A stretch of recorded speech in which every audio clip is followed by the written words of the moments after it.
যারা বৃত্তদাহার এডিসি শিক্ষা প্রাইভেট শিক্ষক যারা প্রশিক্ষক আমাদের ছাড়া একত্রিত কৃতজ্ঞ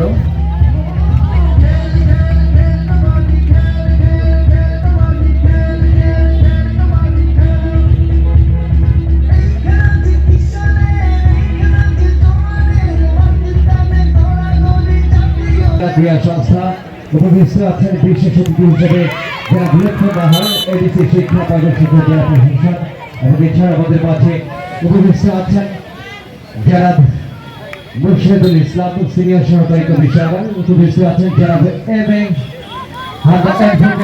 হাসান খান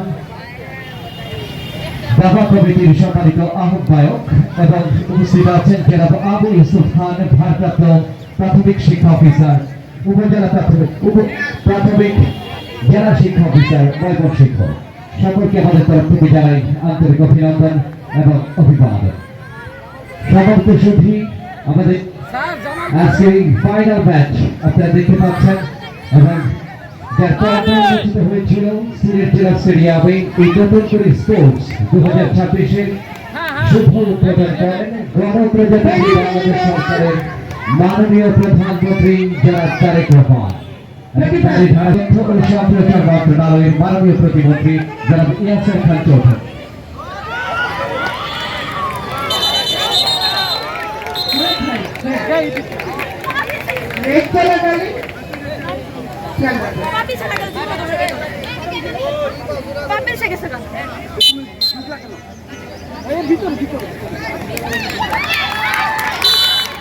আরো একটা পয়েন্ট যুক্ত হয়ে গেল এই মুহূর্তে বৈভব শিক্ষক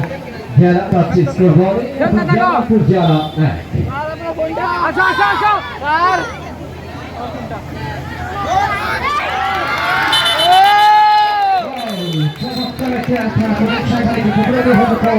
সবাই ঝাঁপিয়ে পড়ে আক্রমণ ধারা কিন্তু দর্শক হয়ে গেল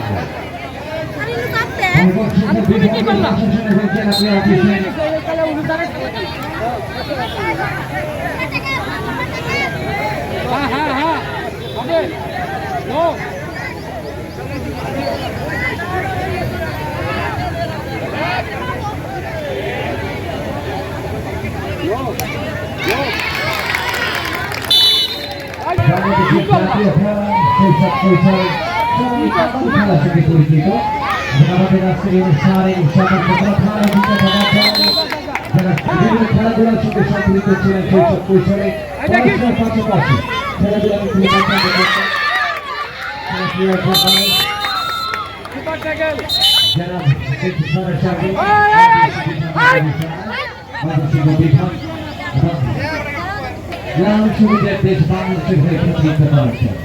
আস্তে আস্তে খেলো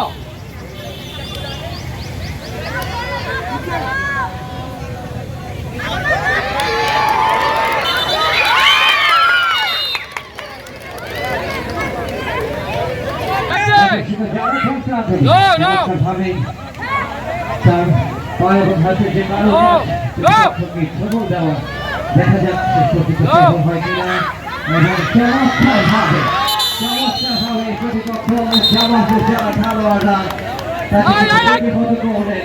এবং কবাডি খেলায় হবে সেই আঘাত হয়ে থাকে কবাডি খেলোয়াড়রা হাত সামনে হাত সামনে হাত সামনে রবীন শক্ত দেখছেন দর্শকের কোরবান উল্লাস উৎসাহ উন্মাদনার বৈপ্লবিক জয় সকলকে আমাদের তরফ থেকে আন্তরিক অভিনন্দন। এই মুহূর্তে বৈভব শিক্ষক জেলার পয়েন্ট হচ্ছে 5 এবং জামালপুর জেলার পয়েন্ট হচ্ছে 11 অর্থাৎ 11-5 পয়েন্টের ব্যবধানে এগিয়ে রয়েছে জামালপুর জেলা এবং আরো একটা তবে শেষ পর্যন্ত ফিরে আসতে পারেনি মাঠের বাইরে চলে যেতে হলো চমৎকার একটা উৎসব রামপত্র এই শিল্পাচার্য জয়লাভিদের ঠিক সেই জায়গাটি ঐতিহাসিক আলোচিত এবং আলোচিত সার্কিট হাউস মাঠে অনুষ্ঠিত হচ্ছে আজকের এই হাই ভোল্টেজ ফাইনাল ম্যাচ। চমৎকারভাবে সেখানে বৈভব শিক্ষক কাজ করলেন দুর্গর খেলোয়াড়কে জামালপুর জেলার কাছে পছন্দ করেন এবং তার শৈশব কৈশোরে এবং শিক্ষার্থীদের যিনি খেলাধুলার সঙ্গে সম্পৃক্ত ছিলেন খেলাধুলা করেছেন আজকে